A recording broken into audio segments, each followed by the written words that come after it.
السلام علیکم ورحمۃ اللہ وبرکاتہ۔ میں ہوں آپ کا ہوسٹ قاری انضمام عباسی اور میرا یوٹیوب چینل ہے القراء آفیشیل۔ آج کا ہمارا لیسن ہے سورۃ القارعہ۔ سورۃ القارعہ یہ مکی سورت ہے اور اس کی آیات کی تعداد کل 11 ہیں۔ سورۃ القارعہ یہ 30ویں پارے کے اندر واقع ہے۔ تو چلتے ہیں، ہم نے سورہ قارعہ کو کیسے سیکھنا ہے اور پھر اس کے بعد اس کی تلاوت کیسے کرنی ہے، چلیں سٹارٹ کرتے ہیں۔ سب سے پہلے ہم نے اعوذ باللہ پڑھنا ہے۔ اعوذ باللہ من الشیطان الرجیم۔ سورۃ القارعۃ مکیہ۔ بسم اللہ الرحمن الرحیم۔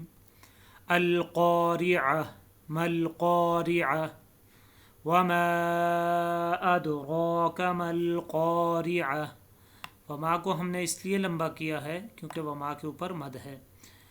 یوم یکون الناس کالفراش المبثوث۔ یکون الناس یہاں پہ غنہ ہے، غنہ کر کے اس کو پڑھنا ہے۔ ناسو کالفراش، ناسو کالفراش نہیں پڑھنا کیونکہ زبر، زیر اور پیش جو ہے ان کو لمبا نہیں کیا جاتا۔ ان کے اپوزٹ جو حرکات ہیں وہ ہیں کھڑی زبر، کھڑی زیر اور الٹا پیش، ان کو ایک الف کے برابر لمبا کیا جاتا ہے۔ یکون الناس کالفراش المبثوث، فغا میں را کو پر پڑھنا ہے، موٹا پڑھنا ہے۔ مبثوث، مبثوثی ہے، یہاں پہ وقف کیا، مبثوث۔ وتکون الجبال کالعہن المنفوش۔ من کے اوپر غنہ ہے، فوشی ہے تو حالت وقف میں منفوش، اسے پڑھیں گے۔ نیکسٹ آیا ہے فَأَمَّا مَن ثَقُلَتْ مَوَازِينُهُ۔ فَأَمَّا کے اوپر غنہ ہے، من کے اوپر بھی غنہ ہے، ثَقُلَت میں قوف کو پر پڑھنا ہے، موازینہ ہے تو حالت وقف میں موازینہ۔ اس کے بعد ہے فَهُوَ فِي عِيشَةٍ رَاضِيَةٍ۔ اب راغیہ میں را کو بھی پر پڑھنا ہے اور غوت کو بھی پر پڑھنا ہے، راغیہ۔ وَأَمَّا مَنْ خَفَّتْ مَوَازِينُهُ۔ وَأَمَّا کے اوپر غنہ ہے، من خفت، من کے اوپر غنہ اس لیے نہیں ہے کیونکہ جب نون ساکن اور نون تنوین کے بعد، یہ ایک قاعدہ ہے تجوید کا کہ جب نون ساکن اور نون تنوین کے بعد حروف حلقی میں سے کوئی حرف آ جائے تو وہاں پہ غنہ نہیں ہوگا بلکہ اظہار ہوگا۔ تو یہاں نون ساکن کے بعد حروف حلقی میں سے خو آیا ہے تو اس لیے یہاں پہ نون پر غنہ نہیں ہوا بلکہ اظہار ہوا، یعنی ظاہر کر کے نون کو پڑھا گیا ہے۔ من خفت موازینہ فَأُمُّهُ ہاویہ۔ نیکسٹ آیا ہے فَأُمُّهُ ہاویہ۔ فَأُمُّهُ کے اوپر غنہ ہے، غنہ کسے کہتے ہیں؟ آواز کو ناک میں لے جانا۔ وَمَا أَدْرَاكَ مَا هِيَ، وَمَا أَدْرَاكَ مَا هِيَ۔ وما کے اوپر مد ہے، أَدْرَاكَ مَا هِيَ نَارٌ حَامِيَةٌ۔ نَارٌ میں غا کو پر پڑھنا ہے، حامیہ، حامیۃ ہے، حالت وقف میں حامیہ پڑھنا ہے۔ ایک مرتبہ پھر اس کی میں تلاوت کروں گا، آپ حضرات نے دھیان کے ساتھ سماعت کرنی ہے۔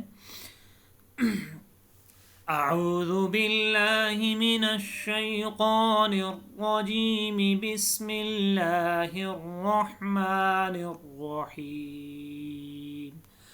القارعۃ ما القارعۃ وما ادراک ما القارعۃ۔ یوم یکون الناس کالفراش المبثوث وتکون الجبال کالعہن المنفوش۔ فَأَمَّا مَنْ ثَقُلَتْ مَوَازِينُهُ فَهُوَ فِي عِيشَةٍ رَاضِيَةٍ۔ وَأَمَّا مَنْ خَفَّتْ مَوَازِينُهُ فَأُمُّهُ هَاوِيَةٌ۔ وَمَا أَدْرَاكَ مَا هِيَ نَارٌ حَامِيَةٌ۔ آمنت باللہ صدق اللہ العظیم۔ یہ تھی سورۃ القاریہ جس کی تلاوت ہم نے سماعت فرمائی ہے. آپ حضرات نے اسے سب سے پہلے توجہ کے ساتھ پڑھنا ہے اور جہاں پہ بھی غنہ ہے غنہ کرنا ہے، اور جو حرف یا حروف موٹے ہیں جن کو پر پڑھا جاتا ہے ان کو پر پڑھنا ہے. اس کے بعد جیسے میں نے مشق کر کے آپ کو بتایا ہے ایسے آپ نے بھی سورۃ القاریہ کی مشق کرنی ہے. آپ کو سورۃ القاریہ تبھی یاد ہوگی جب آپ اس کی بار بار مشق کریں گے، 8 سے 10 مرتبہ اس کو ریوائز کریں گے. اللہ تعالیٰ سے دعا ہے کہ اللہ تعالیٰ ہمارا یہ سیکھنا سکھانا اپنی بارگاہ میں قبول و منظور فرمائے. اپنے ہوسٹ قاری انضمام عباسی کو ایک نئی ویڈیو کے ساتھ تب تک کے لیے اجازت دیجیے. اللہ نگہبان.